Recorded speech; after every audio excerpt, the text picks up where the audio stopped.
할렐루야. 오늘 특세라서 당연히 우리 원로 목사님께서 이 자리에 서실 줄 아셨을 텐데 깜짝 놀라셨죠? 지난주에 목사님께서 이제 전도사로 사역을 이때까지 해보니까 어떠냐 하셔서 말씀을 전하는 일이 언제나 두렵고 떨리지만 너무 행복합니다. 유치부에 서는 거는 뭐 말도 할 필요 없이 너무 행복합니다. 이렇게 말씀드렸더니 그럼 내가 널 더 행복하게 해주겠다 하시면서 목요일에 설교를 해라 라고 하신 거예요. 그 목사님께서 수요일에 늦게까지 기도회를 하시다 보니 많이 피곤하셔가지고 제가 이 자리에 서게 됐습니다. 항상 이 자리에 서게 될 때 저는 그런 생각을 해요. 하나님, 빈수레가 요란하는데 저는 빈수레고 오늘도 요란 떨러 갑니다. 근데 하나님 성령 하나님께서 이 빈수레를 채워주셔서 부디 사랑하는 성도님들이 정말 은혜 받고 돌아가실 수 있게 해달라고 기도를 합니다. 여러분들도 같은 마음으로 말씀을 함께 듣고 우리가 함께 은혜 받는 시간이 되셨으면 좋겠습니다. 네. 오늘은 다니엘서 6장을 전체를 함께 볼 건데요. 이제 가장 중요한 말씀으로 제가 10절을 함께 읽긴 했지만 1절부터 전체를 함께 보려고 합니다. 목사님께서 이제 너무 원고를 읽는 게 아니냐 하셔서 이제 좀 틀려도 괜찮고 버벅거려도 괜찮으니 주시는 성령의 인도하신 대로 한번 말씀을 나눠보면 어떠냐고 하셔서 오늘은 제가 원고를 쓰지 않고 왔습니다. 썼는데 들고 오지 않았어요. 그래서 중간에 제가 할 말을 까먹을 수도 있고 했던 말을 또 할 수도 있고 갑자기 그게 아니라요 이렇게 할 수도 있지만 여러분 주의 일꾼을 키워내시는 마음으로 응원하는 마음으로 함께 계셔주셨으면 좋겠습니다. 네. 다니엘 6장은 이제 우리 다니엘 자주 알고 있는 이야기인데 사자굴에 들어갔던 다니엘의 이야기입니다. 먼저 1절부터 함께 보시면 다리오 왕이 통치할 때의 이야기입니다. 다리오 왕이 120명의 고관들을 세워서 나라를 통치하고자 했습니다. 그리고 그들을 잘 다스리려고 3명의 총리를 두었어요. 근데 그 3명이 이제 점점, 그러니까 한 명의 총리만 세우면 권력을 혼자서 가질 수 있지만 3명을 세워서 서로 견제도 하고 이제 그렇게 해서 자기가 잘 나라를 다스리고자 했습니다. 그 중에 다니엘이 한 명이었어요. 근데 다니엘은 3절에 보시면 마음이 민첩하여 총리들과 고관들 위에서도 뛰어나기 때문에 왕이 그를 세워 전국을 다스리게 하고자 하였습니다. 모든 일은 왕이 다니엘을 이렇게 인정하면서 시작이 됐습니다.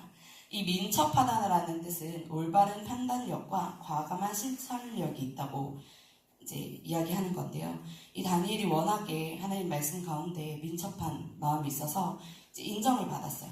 4장이나 5장에도 계속해서 다니엘이 이제 이전 세대의 왕들 가운데 꿈을 해석한다거나 여러 가지 일들을 해결함으로써 이제 왕들에게 인정받는 사건들이 보여집니다. 왕이 이제 다니엘은 굉장히 인정받고 있었고 또 그 민첩함으로 쓰임받고 있는 사람이었죠. 근데 이제 3명을 세우는데 그 중에 1명이 이렇게 왕에게 인정을 받으면 나머지 2명의 마음이 어떨까요? 시기하게 되고 질투하게 되고 견제를 하게 되겠죠. 그래서 총리들과 고관들이 4절에 보시면 다니엘을 고발하고자 합니다. 그래서 그 고발할 근거들을 찾아 나서요. 근데 아무리 찾아봐도 다니엘에게 고발할 근거가 나타나지 않는 겁니다. 4절 말씀을 함께 한번 읽어보실까요? 4절 말씀이에요. 6장 4절 말씀 시작. 이 총리들과 고관들이 국사에 대하여 다니엘을 고발할 근거를 찾고자 하였으나 아무 근거, 아무 허물도 찾지 못하였으니 이는 그가 충성되어 아무 그릇됨도 없고 아무 허물도 없음이었더라. 아멘. 다니엘이 너무나 충성되고 너무나 정직하여서 그가 잘못하는 걸 찾아내고 싶은데 아무리 그를 살펴봐도 고발할 거리를 하나도 찾을 수가 없었던 겁니다. 고발할 거리가 전혀 없어서 이들이 5절에서 이렇게 말합니다. 그 하나님의 율법에서 근거를 찾지 못하면 그를 고발할 수 없으리라 하고요. 그리스도인이 우리가 욕을 먹는 이유가 뭔지 아십니까? 세상에서 세상은 그리스도인들에게 여전히 기대를 갖고 있어요. 저 사람은 하나님을 믿는 사람이기 때문에, 교회를 다니는 사람이기 때문에 우리랑은 좀 다를 거라고 생각합니다. 그러나 그리스도인들이 그리스도인답지 않은 모습을 보였을 때 세상은 욕합니다. 우리가 뭔가를 잘못해서, 남들보다 대단히 잘못해서가 아니라 우리가 하나님을 믿는 사람답게 살아가지 못할 때 세상은 우리를 나쁘다고 욕해요.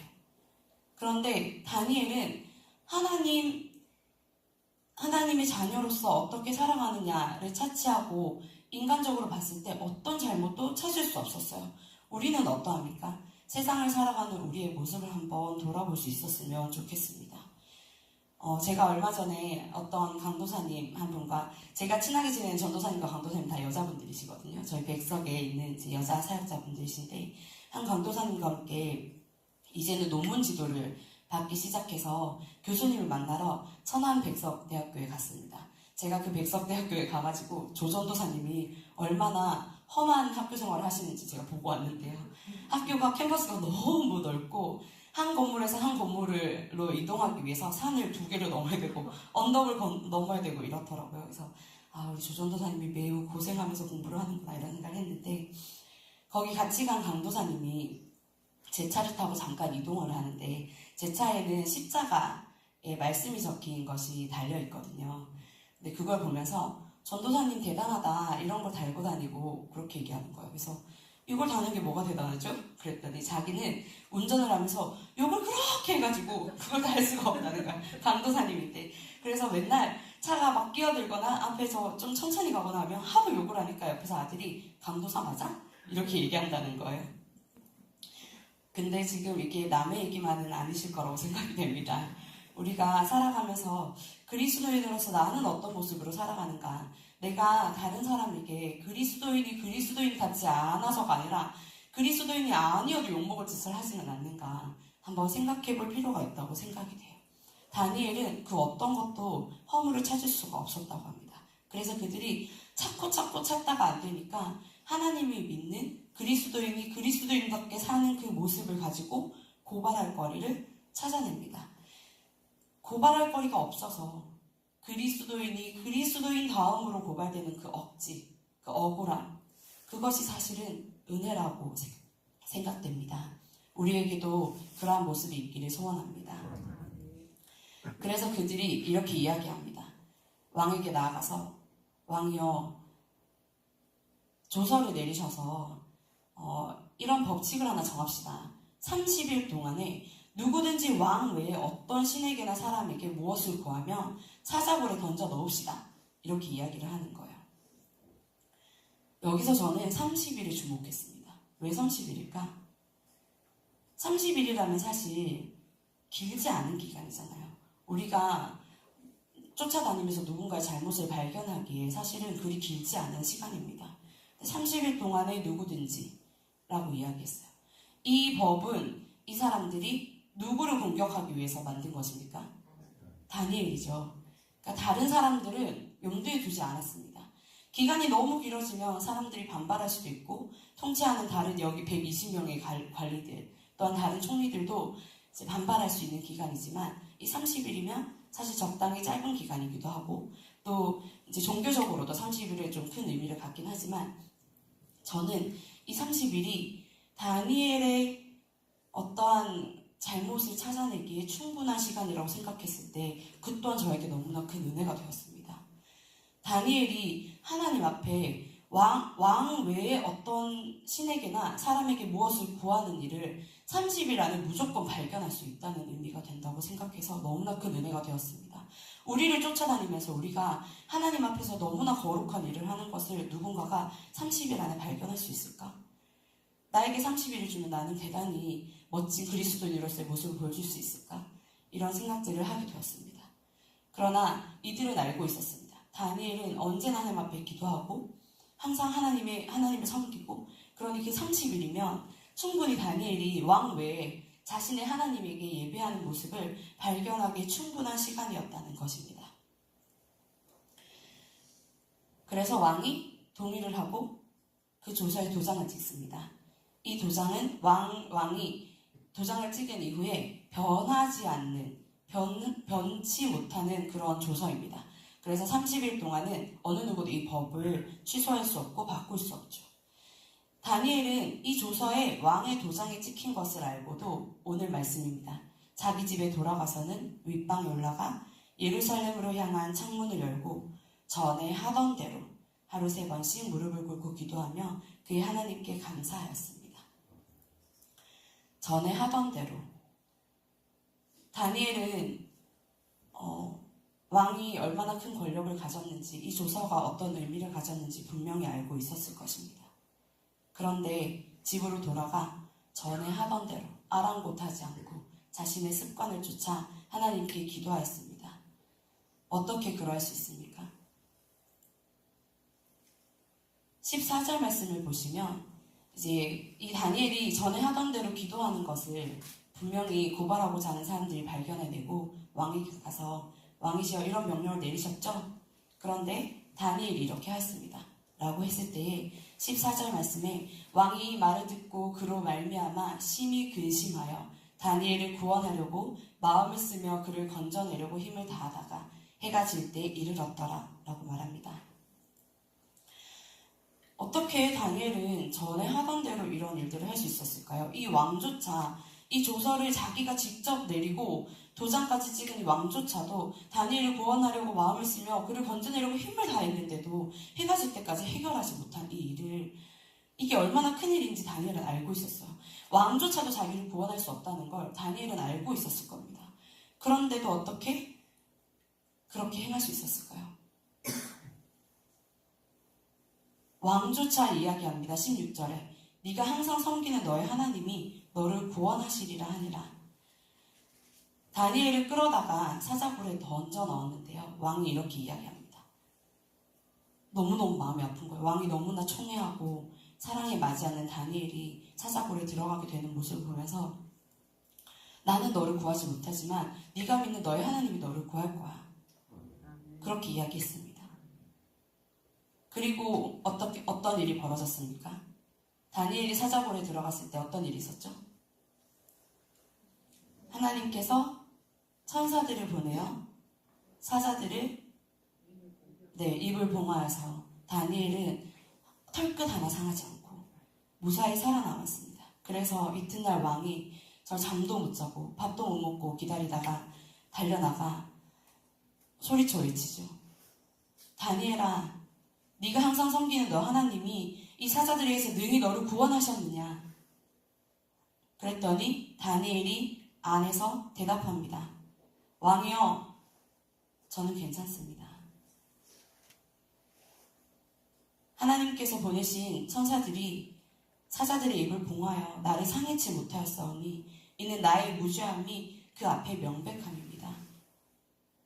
하고 대답합니다. 다니엘은 알고 있었습니다.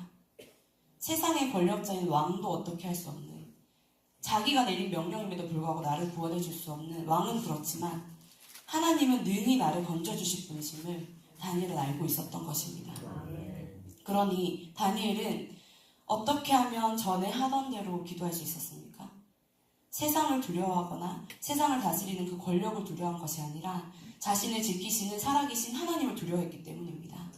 하나님을 사랑하고 하나님을 믿고 하나님을 의지하였기 때문에 하나님께서 분명히 나를 지키실 것을 믿고 있었기 때문에 가능했습니다. 23절 말씀에 보면 왕이 심히 기뻐서 명하여 다니엘을 굴에서 올리라 하니 다니엘이 올라왔는데 그의 몸이 조금도 상하지 않았습니다. 이는 그가 자기의 하나님을 믿음이었더라 라고 말씀하십니다.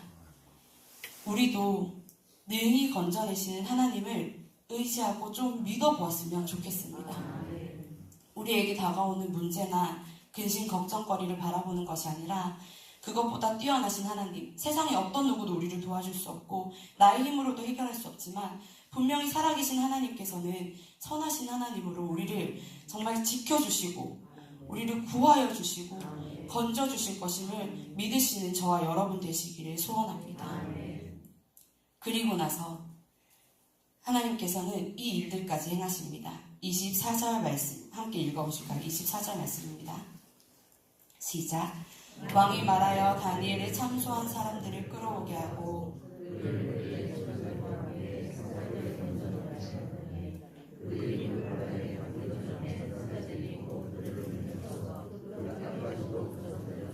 아멘. 우리가 그리스도인답게 살아내기 위해서, 하나님 말씀대로 살아내기 위해서 고군분투하며 살아가는 이 삶에 우리를 핍박하고 회방 놓고 우리를 힘들게 하는 문제들이 너무나 많습니다. 사람들도 너무나 많죠. 그래서 우리가 그것들이 두려워서 하나님의 뜻대로 살지 못할 때가 너무나 많습니다.